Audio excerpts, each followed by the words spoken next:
Hey guys, welcome back to my channel. It's me Gayu. ఈరోజు mummy బెల్లం గవ్వలు చేస్తున్నారనమాట.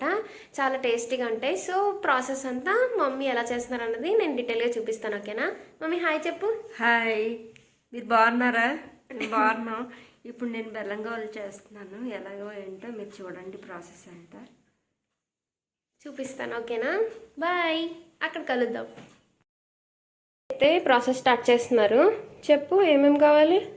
మైదా పిండి గవ్వలు చేయడం కోసం మైదా పిండి ఈ గ్లాస్తో తీసుకున్నానండి. ఆ తర్వాత బొంబాయి రవ్వ ఒక 3 స్పూన్స్లు వేయాలి, ఎక్కువ అవసరం లేదు.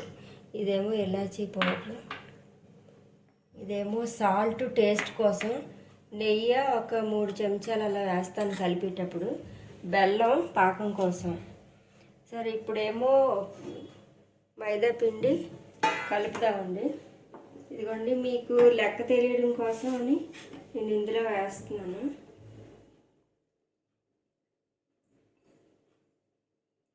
ఇవి చాలా బాగుంటాయండి, తింటే పిల్లలకి చాలా నచ్చుతారు, పిల్లలు ఇష్టంగా తింటారు. గవ్వలు ఇదిగోండి, ఈ గ్లాస్ తీసుకుంటున్నాను. ఇప్పుడు ఇందులోని ఒక 3 చెంచాలు బొంబాయి రవ్వ వేస్తున్నానండి. ఎక్కువ అవసరం లేదు, 3 చెంచాలు. ఎందుకు క్రిస్పీనెస్ కోసం, టేస్ట్ కోసం, టేస్టింగ్ కోసం సాల్ట్. తీపి పదార్థాల్లోని కొంచెం అయినా సరే సాల్ట్ వేయాలి. ఇప్పుడు నెయ్యి వేస్తున్నానండి. నూనెనే వాడుకోవచ్చు, వెచ్చ చేసి వేస్తున్నాను. నూనె కూడాను మనం వేడి చేసుకొని వేసుకోవచ్చు, ఎవరిష్టం వాళ్ళది. కొందరు బటర్ వేస్తారు, నేను మాత్రం ఇదే వేస్తున్నాను. దీన్ని ఏంటంటే మనం ఇలా రఫ్ చేసుకుంటూ కలపాలండి, బాగా అంతా పిండికి అంతటికి కలవాలన్నమాట. ఈ నెయ్యి పట్టాలి, నెయ్యి ఇలా పట్టాలి, ఇలా రఫ్ చేస్తూ కలపాలన్నమాట. మొత్తం ఇదంతా కలిసిన తర్వాత అప్పుడు నీళ్ళు వేసుకొని కొద్ది కొద్దిగా ముద్ద తడపాలి. ఇదిగోండి, వాటర్ వేస్తున్నాను. ఎక్కువ వేయకూడదు, వేస్తూ చూసుకుంటూ కలుపుతూ ఉండాలి. చపాతీ ముద్ద కన్నా కొంచెం గట్టిగా కలుపుకోవాలన్నమాట.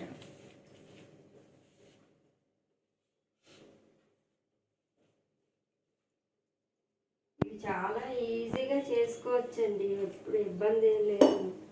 ఒకళ్ళైనా చేసేసుకోవచ్చు, ఒకళ్ళ సహాయం ఉండాలి అని అదేం లేదు, చక్కగా చేసుకోవచ్చు, ఈజీగా అయిపోతాయి.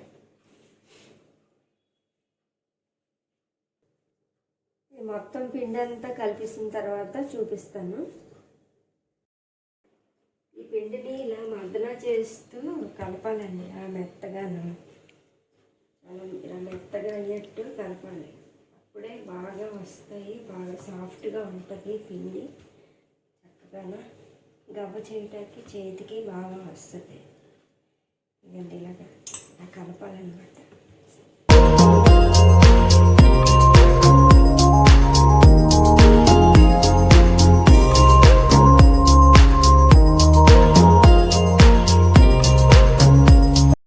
ఇదండి పిండి ఇందులో పెడుతున్నాను. ఇది అరగంట సేపు నానాలి, అప్పుడు మనం గవ్వలు చేసుకుందాం. ఇలా మూత పెట్టి ఉంచేద్దాం. బౌల్లో అయినా పెట్టచ్చు, నేను ప్లేట్లో పెట్టేశాను. చూడండి, పిండి ముద్ద నానింది కదా, 1/2 అవర్ పైన అయ్యింది. ఇప్పుడు మనం దీన్ని చిన్న చిన్న బాల్స్లా తయారు చేసుకోవాలి. ఇప్పుడు మనం ఏం చేద్దామంటే, ఈ గట్టి శుభ్రంగా తుడిచిపెట్టుకున్నానండి. దీని మీద ఇలా చేసుకొని రోల్ చేసుకొని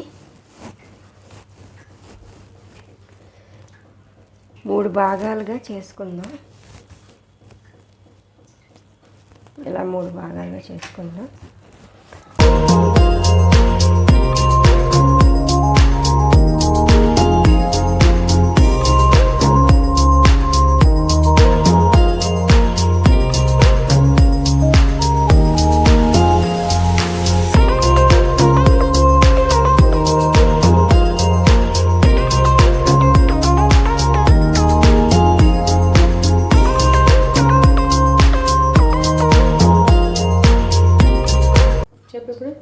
ఇదిగోండి, వీటిని ఇలాగా మనం కట్ చేసి పెట్టుకున్నాం కదా, అన్నీ ఒకే సైజులోని.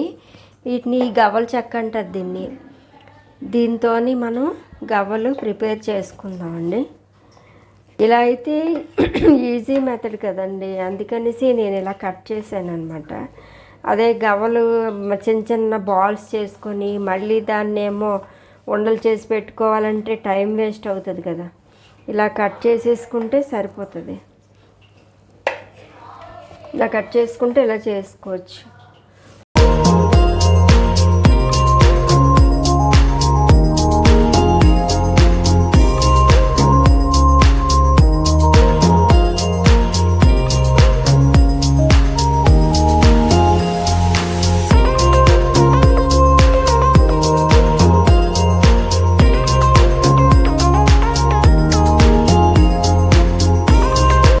ఈ గవ్వల చెక్క కానీ మీ దగ్గర కానీ లేకపోయినట్టయితే ఫోర్క్తో కూడా చేసుకోవచ్చు. ఇదిగోండి, ఇక ఫోర్క్ మీద ఎలా అంటే దీన్ని ఇలా పెడతాం.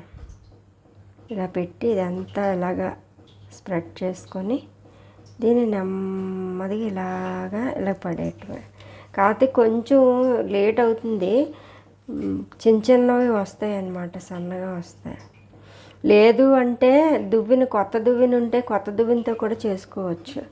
కొత్త దువ్విన కానీ మీ దగ్గర ఉన్నదంటే దాంతో కూడా చేసుకోవచ్చు. ఇది కొంటుండే ఎంత క్యూట్గా ఎంత చిన్న చిన్న వస్తున్నాయో, కానీ చాలా బాగుంటాయండి. గుల్లగా ఉంటాయి, తింటాకి లోపల వరకు వెళ్తుంది. ఎప్పుడు కూడా పెద్దవి చెయ్యొద్దు, అన్నీ ఒకే సైజులో చెయ్యండి.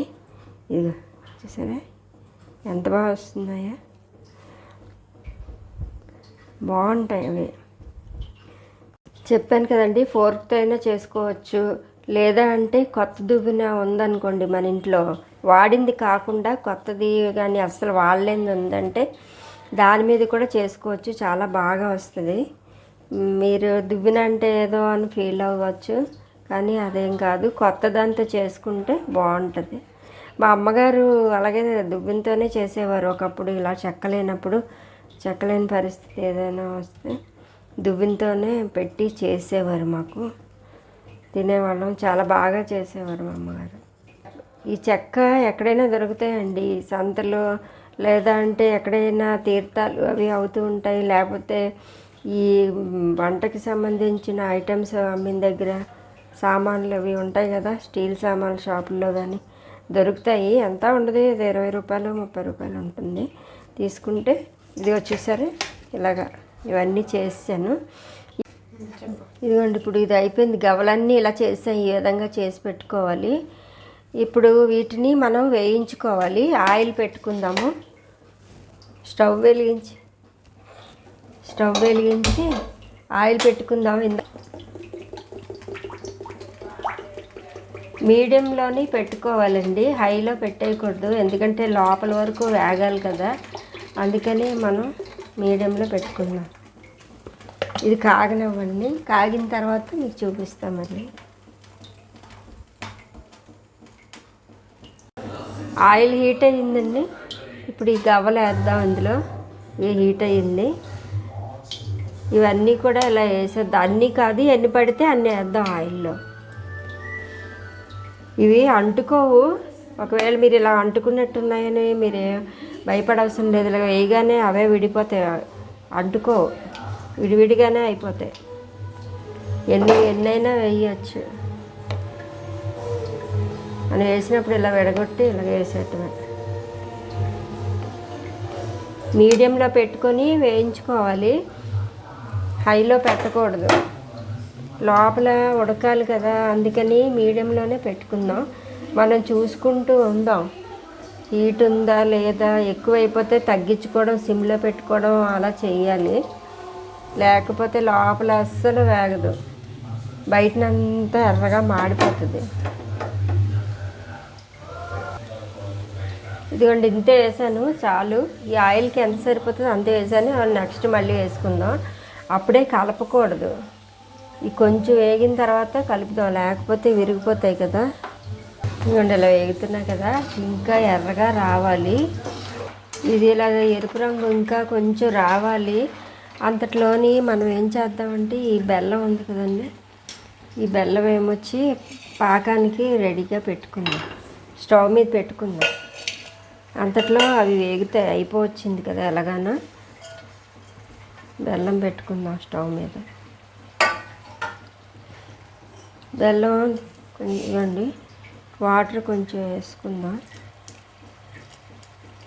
సరిపోతుంది.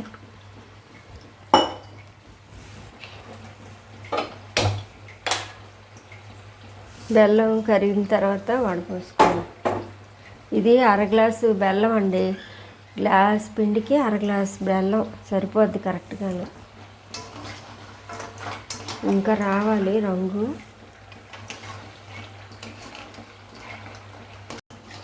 చూడండి వేగిపోయి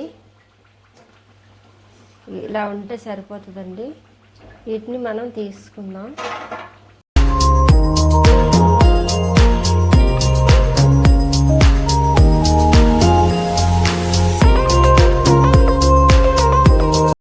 ఇప్పుడు ఈ బెల్లం కరిగింది కదా, దీన్ని వడగట్టుకుందాం. ఎందుకంటే ఇందులోని నలకలు అన్నీ ఉంటాయి కదా, అందువల్ల. చూసారా, చిన్న చిన్న ఉంటాయి. గ్లాస్ మైదాకి అర గ్లాస్ బెల్లం. ఇప్పుడు ఇది పాకం రావాలి. పాకం వచ్చిన తర్వాత మనం తేగపాకం రావాలి, ఇంకా ఉడకాలి. ఇది మరగాలి, మరిగితే అప్పుడు. ఈ బెల్లం ఇలా ఉడుకుతుంది కదండి. ఇప్పుడు మనం పాకం చెక్ చేసుకుందాం, వచ్చిందేమో చూద్దాం. ఇది ఇలా ఉండి ఇలా కరిగిపోతే రానట్టు, ఇంకా కొంచెం ఉండకడితే బెల్లం పాకం వచ్చినట్టుగా అనమాట అర్థం. ఇంకా చూసారు, ఇందులోని వాటర్లో కలిసిపోయింది, నిలబడలేదు. కాబట్టి ఇంకానా ఉంచుదాం.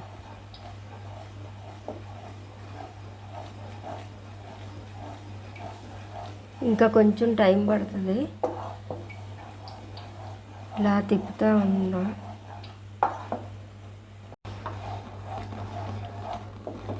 చూద్దాం పాకం వచ్చిందేమో చూద్దాం.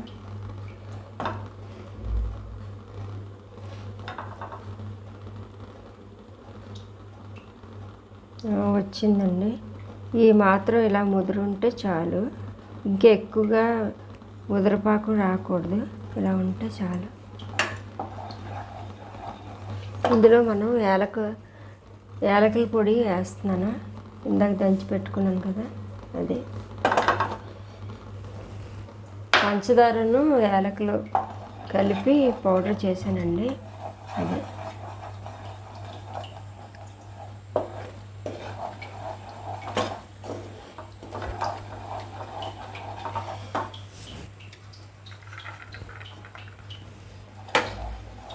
ఇలా మరుగుతుంది కదా, యాలకుల పొడి అంతా కలిసిపోయింది. ఇప్పుడు ఇందులోని గవ్వలన్నీ వేసేద్దాం.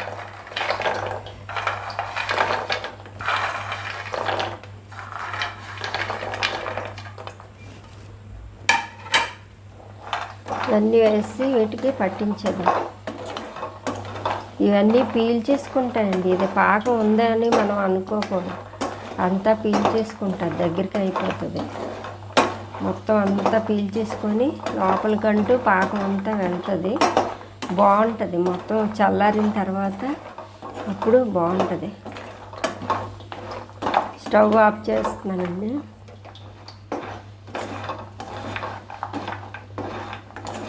ఇది లోపలికంటూ వెళ్ళిపోతుంది చల్లారితే.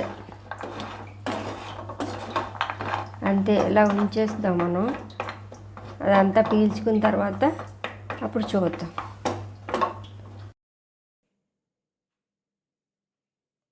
చూసారు కదా మమ్మీ ఎలా చేశారో గవ్వలు. మీరు కూడా ఒకసారి ట్రై చేసి ఎలా ఉందో చెప్పండి. నువ్వు కూడా చెప్పు మమ్మీ. చూడండి, ఇవన్నీ బెల్లం గవ్వలు రెడీ అయిపోయి.